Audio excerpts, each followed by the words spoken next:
안녕하세요. 파월의 발언이 시장을 살렸다. 이번 주 글로벌 증시는 단 한마디 메시지에 요동쳤습니다. 연준 의장 제롬 파월이 잭슨홀에서 내놓은 발언이 금리 인하 기대감을 크게 높이면서 다우지수는 사상 최고치를 기록했고 S&P 500 역시 강하게 반등했습니다. 소형주와 금융주가 크게 오르면서 투자 심리가 살아났지만 기술주는 오히려 조정을 받으면서 섹터 로테이션의 흐름도 뚜렷하게 나타났습니다. 오늘 영상에서는 이번 랠리를 이끈 핵심 포인트와 앞으로 우리가 주목해야 할 리스크 요인까지 짚어보도록 하겠습니다. 나스닥 주간 차트입니다. 한 주간 0.58% 하락했습니다. 다행히 연준 파월 의장의 금요일 발언으로 인해서 하락폭을 어느 정도 줄인 것입니다. 50일 이동평균선을 뚫고 내려가거나 하지는 않았습니다. 어떻게 보면 지지선으로 받쳐준 모양으로 보입니다. 나스닥 종합지수의 일간 차트입니다. 전고점을 회복하지는 못했지만 금요일에 강하게 반등하면서 시장의 걱정을 다소 만회해주고 있습니다. 나스닥 종합지수는 금요일 21,496으로 마감했습니다. 300포인트 정도를 더 쌓으면 전고점을 돌파하게 됩니다. 요일별 차트입니다. 월요일 시장 전반적으로 소강 국면이었습니다. 특별한 테마는 없었고요. 기술주 중심의 흐름에 주목하며 관망세가 형성되었습니다.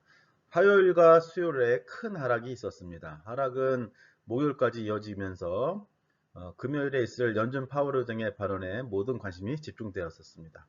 결국 비둘기파적인 파월 의장의 발언이 있은 후부터 시장은 기술주 중심으로 반등하며 나스닥은 하루에 1.9%까지 상승했습니다.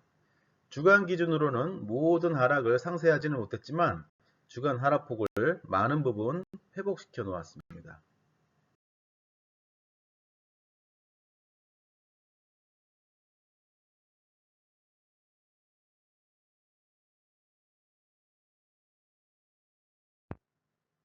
우리가 투자하고 있는 코덱스 미국 나스닥 100H 주간 차트를 보겠습니다.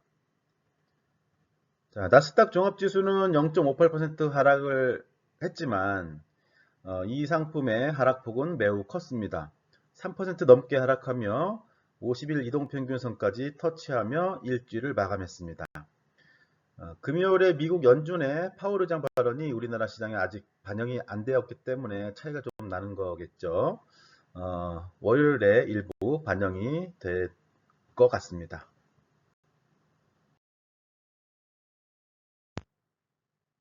코스피 종합지수도 살펴보겠습니다. 한 주간 코스피 종합지수는 1.76% 하락했습니다. 파월의 발언 이전에 모든 지수가 마감된 기준입니다. 미국 시장의 반등이 없는 상황에서도 코스피는 한 주간의 하락을 어느 정도 만회한 상태로 주간 마감을 한 모습입니다.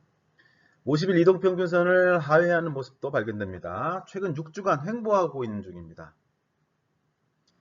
다음 주 월요일 지난 금요일 연준 발언 그 반등이 이 지수에도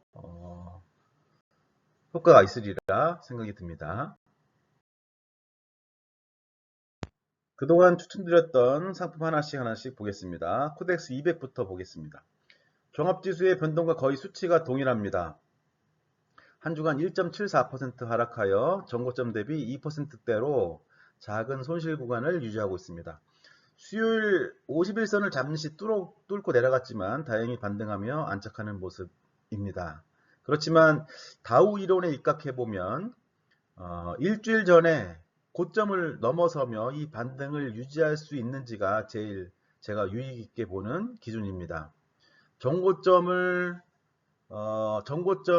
뚫고 올라가지 못하고 전저점을 뚫으면서 내려가고 이런 모양새는 확실히 하락 추세고요. 지금 두 번의 전고점이 보이죠. 그림상에 보면 제가 포인트를 한번 바꿔볼까요? 자, 요 전고점을 이게 뚫고 이렇게 올라갈 것인지, 아니면 이 전고점을 뚫지 못하고 다시 반락해서 이 전저점, 이런 점들을 더 뚫고 밑으로 내려갈 것인지, 그 방향성을 예측해 볼 수 있는 그런, 이런 것들을 이제 다우 이론이라고 합니다. 네. 주의 깊게 한번 살펴보겠습니다.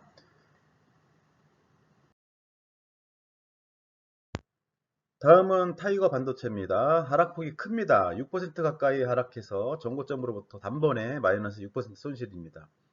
51선도 넘어선 반등도 없었습니다. 트럼프와 삼성전자 뉴스도 요즘에 나오던데 걱정입니다만은 다음 주에 반등을 기대해 보며 좀 더 가져보가 보도록 하겠습니다. 다음은 글로벌 원자력입니다. 지난주에도 다소 하락했었고요. 이번 주는 더 하락폭을 더 키웠어. 한 주간 4.8%, 전고점 대비하면 7%대의 손실에 이르렀습니다. 전체적으로 한국 시장은 다소 반등이 있었으나 파월 연준 의장의 발언이 적용이 안 된 상태니까 좀 더 이어지는 반등을 기대해 보도록 하겠습니다. 좀 더 가져가 보도록 할게요. K방산입니다. 한 주간 2.4% 상승했습니다.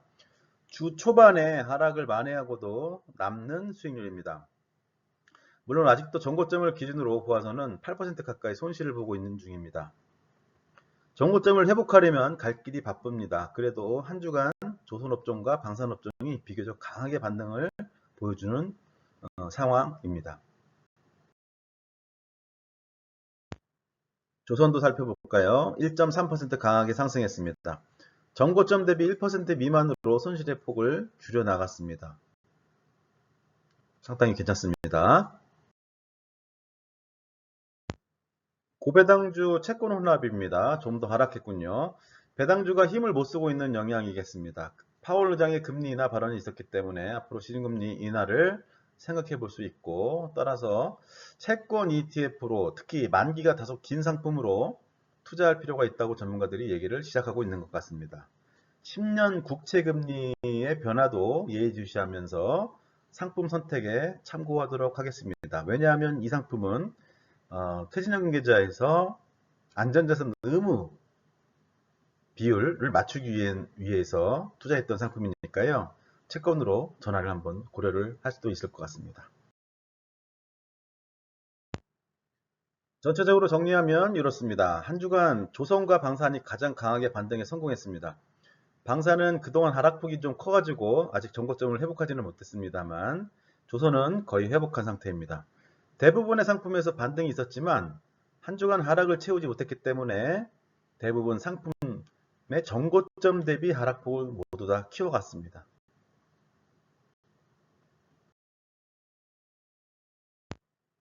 자, 지난주에 이어서 상승률 탑 30 리스트 정리해 보았습니다. 최근 1개월, 3개월, 6개월 수익률 평균값을 기준으로 정리한 표입니다. 전체적인 수치가 많이 하락했죠. 붉게 표시한 상품 이런 정도. 이것처럼 조선과 방산이 강하게 반등을 하면서 순위를 대부분 올렸습니다. 우측에 보시면 중국 시장 관련 상품이 여러 개 리스트에 새롭게 편입된 것을 확인할 수가 있습니다. 베트남도 눈에 띄고요. K뷰티와 화장품도 새롭게 보이는 것 같습니다. 참조하시면 좋을 것 같아요. 자, 보시는 표는 최근 1개월 수익률 기준으로 상위 20개 상품을 리스트업 해봤습니다. 왼편의 것은 1개월 기준이고요. 우측은 3개월 수익률 기준입니다. 좌측 1개월 수익률 리스트를 보면 역시 차이나 상품이, 중국 상품이 선두를 휩쓸고 있네요. 거의 월간 수익률이 15에서 25% 정도 수익률을 내고 있습니다. 글로벌 금채굴도 보이고 조선과 해운이 눈에 띄게 보입니다. 우측의 3개월 수익률 기준으로 보면 원자력, 2차 전지 등등이 보입니다. 이렇게 리스트업을 할 때 기본적으로 레버리지, 인버스 이런 상품들은 다 제외를 하고 있습니다. 그런데 마지막 부분에 반도체 레버리지가 좀 실수로 좀 포함되어 있네요. 자, 최근 강하게 상승하는 상품을 모니터링 하는데 참고하는 것으로 이렇게 리스트업을 참고하면 좋을 것 같습니다. 자, 다음 주에도 반등을 기대하며 더 큰 반등을 기대하며 성공 투자를 기원하겠습니다. 감사합니다. 다음 주에 뵙겠습니다.